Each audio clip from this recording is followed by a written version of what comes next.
এই খালটা যখন আমরা খনন করব, শুধু আমরা ড্রেজার মেশিন দিয়ে নয়, এখানে আমরা চেষ্টা করব শতকরা 50% আমাদের অত্র এলাকার জন্য, বিশেষ করে দিনমজুর, ক্ষেতমজুর, নারী পুরুষকে দিয়ে আমরা এখানে কোদাল টুকরি দিয়ে খালটা খনন করার। আমরা যদি ড্রেজার দিয়ে খালটা খনন করি, সেখানে ড্রেজারের মালিক একাই হয়তো সেখানে লাভবান হবেন। 2 জন, 5 জন, 3 জন মানুষ হয়তো কোনো একটু অংশ দখল করে নিয়েছেন বা সেখানে চাষবাস করছেন। কিন্তু এই খালটা খনন হলে কিন্তু 35,000 কৃষক উপকৃত হবে। মাননীয় প্রধানমন্ত্রী আগামী 14 জুন কক্সবাজারের মাটিতে পা দিবেন এবং কক্সবাজার মাটিতে পা দিয়েই এই যে তার বাবার স্মৃতি বিজড়িত এই যে আমাদের পাতিলি মাসুয়া খাল, যেটা উনি 4/12/79 এই যে উদ্বোধন করেছিলেন, এই খালটা খনন শুরু করেছিলেন।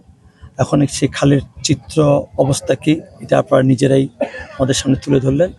সেই খালটাই উনি পুনঃখনন করবেন এবং এই খালের পুনঃখননের মধ্য দিয়ে এখানকার এলাকার প্রায় 35,000 কৃষক সরাসরি তারা তাদের সেচ সুবিধার মধ্যে আসবেন এবং তাদের প্রায় 1 লক্ষ বেশি পরিবার সেখানে উপকারভোগী হবেন এবং তারা সেভাবে সেচ সুবিধার মধ্য দিয়ে এই অত্র এলাকায় এই খাদ্যে আরও তাদের যে ফসল সেগুলো দ্বিগুণ হবে এবং যার মধ্যে অত্র এলাকা খাদ্যে স্বয়ংসম্পূর্ণ হবে। এই খালটা যখন আমরা খনন করব, শুধু আমরা ড্রেজার মেশিন দিয়ে নয়, এখানে আমরা চেষ্টা করব শতকরা 50% আমাদের অত্র এলাকার জন্য, বিশেষ করে দিনমজুর, ক্ষেতমজুর, নারী পুরুষকে দিয়ে আমরা এখানে কোদাল টুকরি দিয়ে খালটা খনন করার।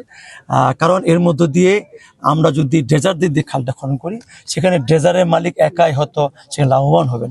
কিন্তু আমরা যদি এই খাল খননের সঙ্গে যদি আমরা 5,000 এখানে সাধারণ শ্রমিককে বা নারী পুরুষকে এখানে আমরা সম্পৃক্ত করি, তাহলে কিন্তু এই 5,000 এই যে খালটা খননের ক্ষেত্রে আমরা ড্রেজার মেশিন দিয়ে হয়তো তাকে যদি আমরা 50 লক্ষ টাকা দেই, অথবা আমরা যদি শ্রমিকদের খনন করি, সেখানে হয়তো আমাদের 60 লক্ষ টাকা খরচ হতে পারে।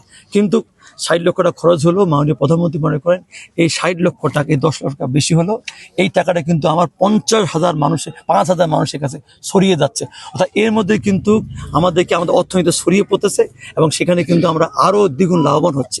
কাজেই মাননীয় প্রধানমন্ত্রীর এই যে চিন্তা চেতনা, এবং উনি আমাদের এর মধ্য দিয়ে আমাদের বেকার সমস্যার সমাধান হবে, আমাদের মানুষজন কাজ পাবে, যার মধ্য দিয়ে এই যে আপনারা বলছেন সত্যি জিয়াউর রহমান সেই সময় স্বেচ্ছাশ্রমের ভিত্তিতে খালটা খনন করেছেন, এখন কিন্তু সেই পর্যায়টা নেই, তাই না? কাজে সেই ক্ষেত্রে আমরা চেষ্টা করছি যে আমরা যেন লেবার দিয়ে, শ্রমিক দিয়েও যেন এই খালটা যখন আমাদের ড্রেজার মেশিন দিয়ে খনন হবে, এর পাশাপাশি আমরা এখানকার শ্রমিকদের, সাধারণ মানুষদেরকে এখানে সম্পৃক্ত করবো, যার মধ্য দিয়ে সব অর্থনীতি উপকৃত হবে এবং সাধারণ মানুষ এখানে কর্মসংস্থান খুঁজে পাবে। 2 জন, 5 জন, 3 জন মানুষ হয়তো কোনো একটু অংশ দখল করে নিয়েছেন বা সেখানে চাষবাস করছেন।